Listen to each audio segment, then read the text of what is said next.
안녕하세요. 임대박사 투데이입니다. 네, 오늘은 좀 힘드네요.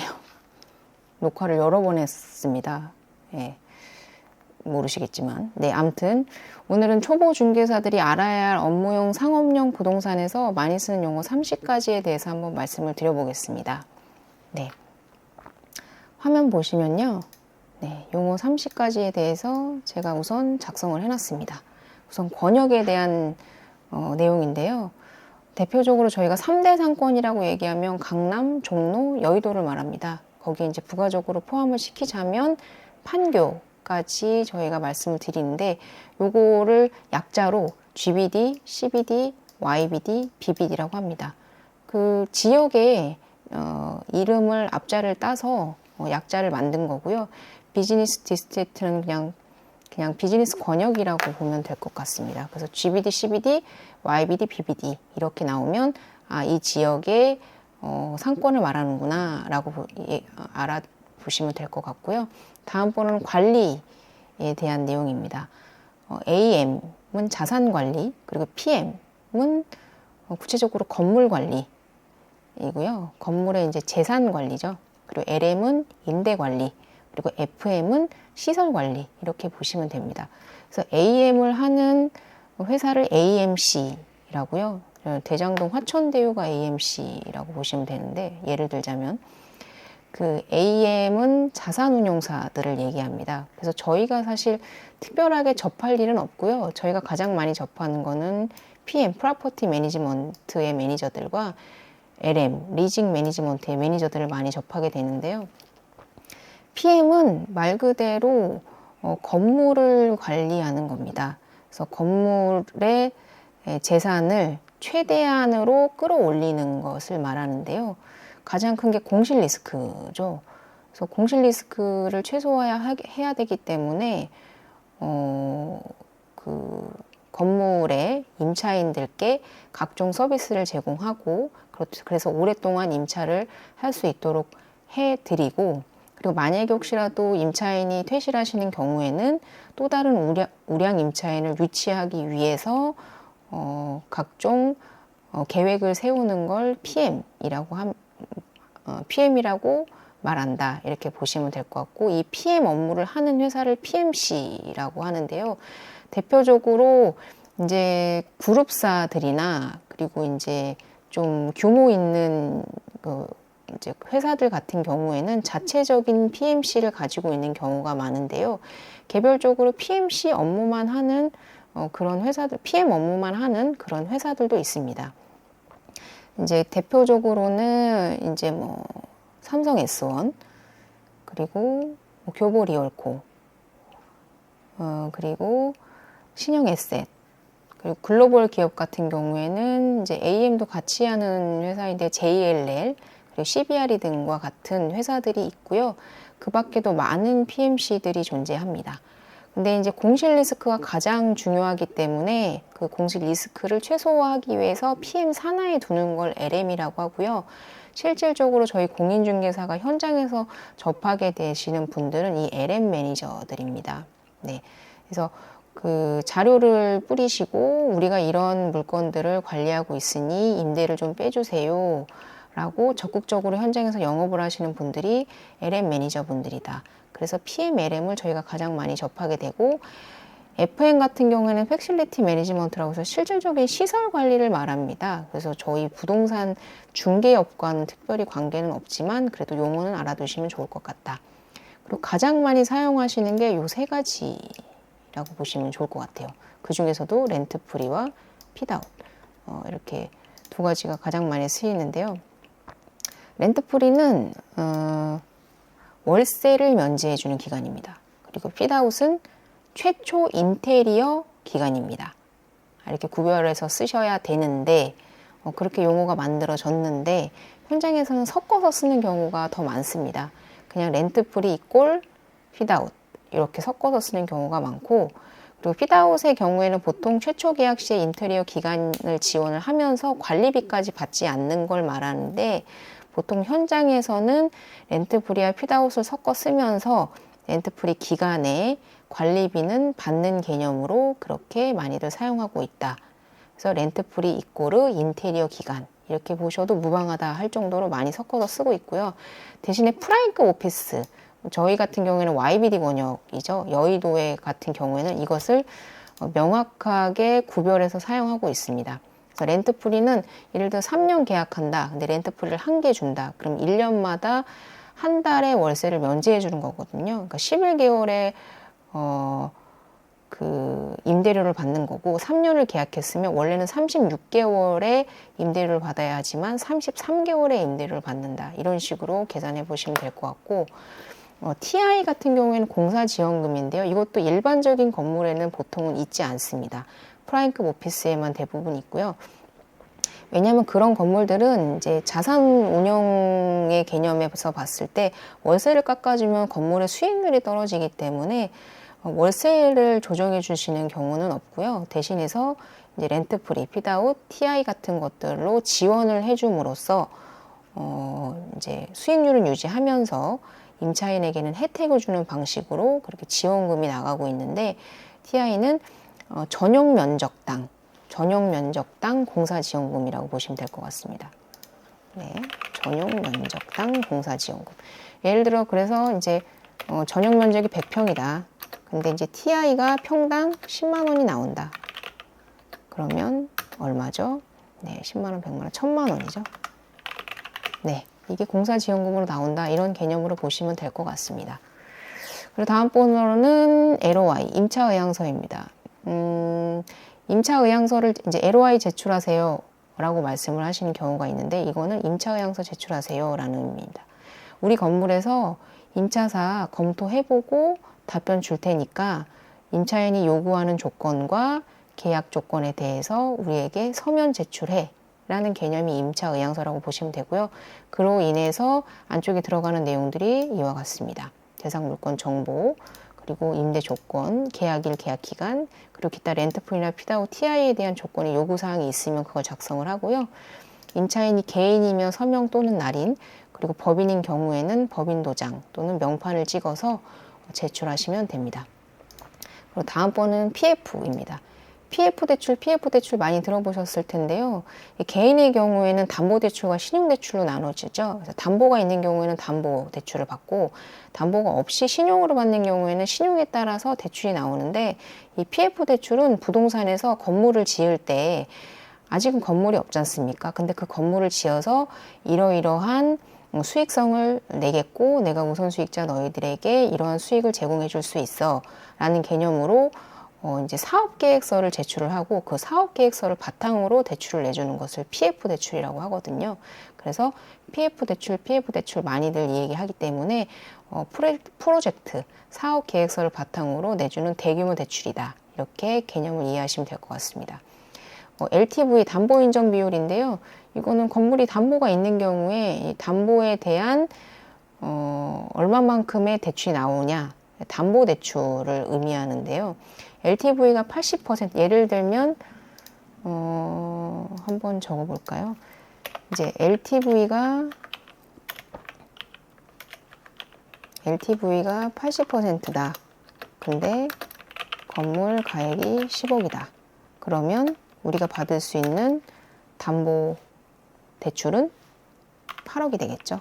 네, 그런 식으로 개념으로 보시면 될 것 같습니다. 대출 상한선으로요. 그리고 다음 번으로는 등기부 등본입니다. 등기부 등본과 건축물 대장 두 가지를 다 확인해야 되는 이유는요. 등기부 등본은 소유자를 확인하는 겁니다. 그리고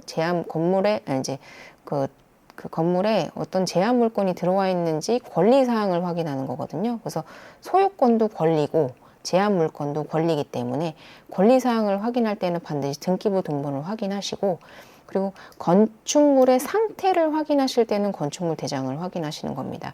이 등기부 등본과 건축물 대장에 대해서는 제가 나중에 다시 한번 자세히 설명을 드리도록 하겠습니다. 다음 번으로는 임대 면적과 전용 면적 그리고 전용률, 평당가에 대해서 말씀을 드려보면 임대 면적은 공용 면적과 전용 면적을 합한 면적을 임대 면적이라고 하고요. 실질적으로 계약을 할 때 임대 면적을 기준으로 계약을 하게 되고요. 전용 면적은 임차인분께서 순수하게 사용할 수 있는 면적을 전용 면적이라고 말을 하고요. 전용률은 임대 면적 대비해서 전용 면적의 크기가 얼마 정도가 되느냐. 예를 들어 전용률이 50%다. 임대 면적이 100평이면 전용 면적은 50평이 되겠죠. 그래서 이제 전용률도 자주 사용하는 용어입니다. 임대 면적, 전용 면적, 전용률을 알아야 되는 이유는 우리가 평당가를 계산할 수 있기 때문인데요. 이 평당가를 계산해 보면 그 건물이 가치가 우리가 임대에 대한 메리트가 임대가가 메리트가 있는지 없는지를 판단해 보는 가장 중요한 지표가 평당가인데요. 그래서 임대 면적과 전용 면적을 아시는 게 중요합니다. 네, 이제 평당가를 임대 면적 기준에서 계산하시는 경우도 있고요. 전용 면적 기준에서 계산하시는 경우도 있습니다. 예를 들면 임대 면적이 100평이다. 근데 평당가가 8만 원이다. 그러면 임대 면적 기준에서 이제 임대료는 800만 원이 되는 거고요. 임대 면적 기준에서 100평이면 예를 들어 전용률이 50%라고 한다고 하면 전용 면적은 몇 평일까요? 전용 면적은 50평이겠죠. 그러면 평당가 전용 면적 기준에서의 평당가는 얼마가 되는 거죠? 16만 원이 되는 거죠. 네. 이렇게 해서 평당가는 임대 면적 기준으로 볼 수도 있고 전용 면적 기준으로 볼 수도 있기 때문에 근데 보통 기본적으로 원칙상은 임대 면적 기준으로 평당가를 보는 것이 맞다. 이렇게 보시면 될 것 같습니다. 다음으로는 용어 설명인데요. 원상복구입니다. 네. 퇴실하실 때 이제 들어오실 때 인테리어 하시잖아요. 퇴실하실 때 들어오신 상태로 그대로 해놓고 나가라. 그게 원상복구입니다. 그래서 원상복구는 계약서에 특약으로 많이 나오기 때문에 많이 쓰는 용어라고 보시면 될 것 같고요. 다음으로는 양도양수입니다. 권리금과 함께 이제 볼 수 있는 용어인데요. 말 그대로 그대로 팔고 그대로 사는 겁니다. 내부의 인테리어도 그리고 심지어는 인력도 그리고 레시피도 그리고 간판 뭐 안쪽에 있는 집기들 모든 것들을 다 그대로 양도하시는 것 그리고 특히나 영업 허가증을 양도하시는 걸 양도양수라고 합니다. 이제 건물의 위반 건축물인 경우에는 신고 허가 업종이 들어올 수 없거든요. 근데 영업 허가가 이미 나 있는 경우에는 그 영업 허가증을 양도양수함으로써 위반 건축물인 경우에도 입주가 가능합니다. 그래서 권리금이 형성이 되는 거거든요.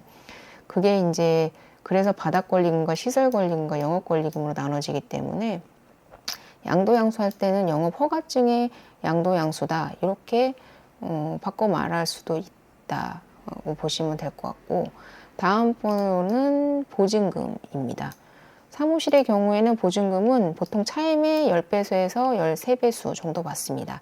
예를 들어 월세가 100만 원이면 보증금은 1000만 원 정도라고 보시면 될 것 같고 그리고 상가 같은 경우에는 월세 2년치 정도를 받습니다. 왜냐하면 이제 인테리어가 사무실에 비해서 좀 많이 들어가기 때문에 나중에 원상복구 비용이 이제 그 장사가 잘 되면 상관이 없는데 장사가 안 돼서 퇴실하시는 경우에 원상복구를 안 하고 나가시는 임차인분들이 계셔서 보증금을 상가는 사무실보다 조금 더 많이 받습니다. 그래서 예를 들어 월세가 100만 원이면 한 1년 반에서 2년치 정도를 보증금으로 계산을 하시거든요. 그래서 100만 원이다 하면 1200만 원, 그러니까 2400만 원 정도가 보증금이다. 이렇게 보시면 될 것 같습니다. 임대료 또는 차임이라고도 부르는데요. 이거는 매달 받는 월세를 말하고요. 그리고 관리비. 손님들께서 관리비가 얼마예요? 라고 얘기를 드리면 관리비 왜 이렇게 비싸요? 뭐가 포함되어 있나요? 이렇게 말씀하시는 경우가 있는데 관리비에는 이런 것들이 포함되어 있습니다. 라고 말씀을 해주시면 좋은 것들이 공동전기료, 그리고 엘리베이터나 소방에 관련된 안전시설 점검비, 그리고 각종 보험료, 그리고 도로조명비, 그리고 정화조, 정소, 그리고 소장님 인건비 등등 다양한 비용들이 있고 인건비가 정말 많이 들어간다. 그래서 관리비가 이렇습니다. 비싼 이러이러한 이유로 해서 이 정도의 비용이 들어갑니다 라고 설명을 해주시면 좋을 것 같습니다. 그리고 이제 현장에서 이제 나오는 용어들인데요. 우선 가장 먼저 천정고입니다. 이렇게 건물을 보시면요. 이렇게 옆에서 측면도라고 생각하시면, 이게 측면도라고 생각하시면 여기 바닥에서부터 천정까지의 높이를 천정고라고 합니다. 그리고 이 건물이 이제 안전상의 문제로 건물을 무너지지 않게 건물을 짓기 위해서 건물에 기둥을 세우기도 하지만, 이렇게 건물에 기둥을 세우기도 하지만 건물 천정에 이렇게 볼을 설치하는 경우도 있거든요. 그래서 중간중간에 이렇게 튀어나와 있는 벽들이 있는데 여기까지의 높이를 하리고라고 저희가 현장에선 표현합니다. 네. 그래서 천정고도 중요하지만 하리고가 중요한 이유가 하리가 튀어나와 있으면 그 이제 부분 튀어나와 있으면 사실 실질적으로 우리가 사용할 수 있는 높이는 하리고까지라고 봐야 되거든요. 그래서 천정고 하리고가 중요하다라는 점. 그리고 이제 사무실에서 이제 텍스 같은 경우에는 사무실에서 볼 수 있는 건데요. 이렇게 천정, 노출 천정이 보이지 않게 하얀색 석고보드로 천정을 가려 놓습니다. 지저분하지 않는다는 개념으로요. 그걸 텍스라고 합니다. 하얀색 석고보드를요. 그래서 텍스까지의 높이를 텍스고라고도 표현을 합니다. 그리고 이렇게 텍스를 치지 않는 경우도 있는데요. 이렇게 노출해서 사용하시는 경우가 있으세요. 노출해서 천정을 노출해서 사용하시는 경우를 노출 천정을 사용한다 이렇게 표현을 합니다. 그래서 현장에서 많이 쓰시는 용어이기 때문에 천정고 하리고 텍스 그리고 텍스고 그리고 노출 천정 알아두시면 좋을 것 같다. 그리고 다음번으로 내력벽인데요. 이 내력벽은 인테리어 시에 부실 수 없는 벽이기 때문에 되게 중요합니다. 이거는 어디서 확인하실 수 있냐? 벽을 쳐보면 사실 이게 내력벽인지 아닌지 느낌이 오는데요. 도면상에 없는 벽은 부셔도 됩니다. 근데 도면상에 있는 벽은 내력벽이기 때문에 부시면 안 되거든요. 그래서 반드시 도면을 확인하셔야 되는데 고객님들께서 현장에서 이거 내력벽인가요? 라고 물어보시는 경우가 있어요. 그거는 다시 말해서 이거 부셔도 되는 벽인가요? 라고 물어보시는 거거든요. 그래서 이것이 내력벽인지 아니면 가벽인지를 확인하셔야 되기 때문에 내력벽은 부실 수 없는 벽이다. 그럼 이거는 도면에서 확인하실 수 있다. 그래서 현장에서 이렇게 표현하시는 경우가 있기 때문에 알아두시면 좋을 것 같다. 그리고 이제 냉난방의 그 방법이 중앙이고 개별이 있습니다. 그래서 여긴 중앙인가요? 개별인가요? 라고 물어보시면 중앙 냉난방입니다. 라고 말씀을 하시는 건 이거는 건물에서 냉난방을 컨트롤하기 때문에 개인적으로는 컨트롤할 수가 없다라는 개념으로 보시면 되고요. 그런 이유로 해서 관리비에 중앙 냉난방비가 포함됩니다. 시간이 정해져 있고요. 보통의 경우에는 아침 7시 정도에서부터 저녁 6시 정도까지 들어옵니다. 6시, 7시 정도까지 들어옵니다. 그럼 그 외의 시간은 어떻게 하나요? 라고 말씀을 하시면 따로 시스템 에어컨을 설치하시면 됩니다. 스탠드 에어컨이나요. 그래서 스탠드로 설치하시는 경우도 있고 천정형으로 시스템 냉난방을 설정하시는 경우도 있고 중앙 냉난방의 경우에는 팬코일을 사용하기 때문에 이 용어도 알아두시면 좋을 것 같다. 네. 그리고 다음 번호는 전기 증설에 관련된 내용인데요. 이제 전기를 많이 사용하시는 업종이 들어오시는 경우에는 전기 증설이 가능한가요? 라고 물어보시기도 하지만 승합되나요? 라고도 물어보시거든요. 이 승합이라는 것이 전기 증설을 의미한다. 이렇게 보시면 되고 또 배수관 사이즈입니다. 물을 많이 사용하시는 업종의 경우에는 뭐 헬스장 같은 샤워 시설이 들어가시는 경우나 아니면 뭐 세탁 시설이 들어가시는 경우 등 물 배수가 크게 한꺼번에 많이 빠져야 되는 경우에는 배수관 파이가 어떻게 되나요? 이렇게 물어보시는 경우가 있거든요. 배수관 파이라고 하는 거는 배수관의 크기, 구멍의 크기를 말하는 거다. 이렇게 아시면 될 것 같고 다음 번호로는 환기구인데요. 환기구라고 표현하시는 경우도 있지만 덕트라고 표현하시는 경우도 있거든요. 덕트 시설이 가능한가요? 라고 하시면 이거는 환기 시설을 설치해도 되나요? 임대인분이 설치하게끔 해주시나요? 이런 개념으로 보시면 됩니다. 그래서 환기구 이꼬르 덕트 이렇게 보시면 되고요. 그리고 바닥에 이제 이거는 사무실의 경우에인데요. 사무실의 경우에는 랜선과 이제 컴퓨터에 대한 전원 코드를 정말 많이 꼽죠. 근데 이거를 벽에 있는 코드에서 끌어오자니 선이 너무 복잡해지고 바닥이 너무 지저분해지기 때문에 사무실에 그 책상이 배치되는 곳곳마다 바닥에 코드와 랜선을 꼽을 수 있는 공간이 있습니다. 그것을 액세스 플로어라고 표현을 하는데, 바닥에 액세스 플로어가 설치가 되어 있나요? 라고 물어보시면 이걸 말씀하시는 거다, 이렇게 보시면 될 것 같습니다. 그리고 자주식인가요? 기계식인가요? 라고 얘기를 하시면, 자주식의 경우에는 지하 주차장 또는 지상 주차장을 말씀을 하시는 거고, 기계에 넣지 않는 주차를 자주식 주차라고 표현을 하고요. 기계식 주차는 말 그대로 기계에 차량을 넣고 들어가시는 경우를 말합니다. 이제 기계식도 방식이 여러 가지가 있는데요. 이제 엘리베이터식이 있고 타워식이 있습니다. 네, 이제 엘리베이터식은 이제 타고 내려가시는 거죠. 기계식 주차의 경우에는 이제 엘베식이 있는데 이제 타고 내려가는 걸 말하고요. 타워는 넣고 나오는 걸 말하는 거죠. 차를 세워놓고 바깥으로 나와서 버튼을 눌러서 차를 집어넣는 건 타워식이고요. 엘베식은 내가 직접 타고 내려가는 걸 엘베식이라고 하거든요. 그래서 기계식 주차도 엘베식이 있고 타워식이 있다. 이렇게 두 가지로 보시면 좋을 것 같습니다. 그리고 마지막으로 지정 주차는 몇 대가 가능한가요? 라고 물어보시면 지정이요? 라고 하시면 안 되고요. 무료 주차는 한 대 가능합니다. 이렇게 보시면 될 것 같습니다. 지정 주차라고 하는 것은 이코로 무료 주차를 말하는 거고요. 그리고 내방객 주차도 확인하시면 좋을 것 같습니다.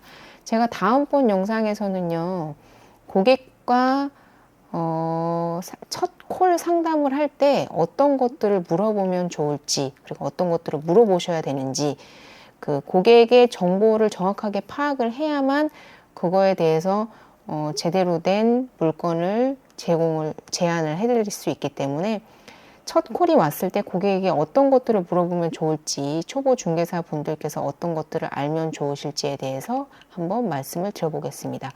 오늘은 이상 여기까지 용어에 대한 설명을 해드려 봤고요. 다음번에도 처음 오픈하시는 저희 중개사 분들께 도움이 되는 많은 영상 제공하도록 하겠습니다.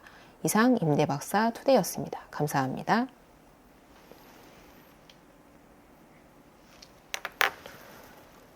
아휴, 힘들어. 도대체 몇 번을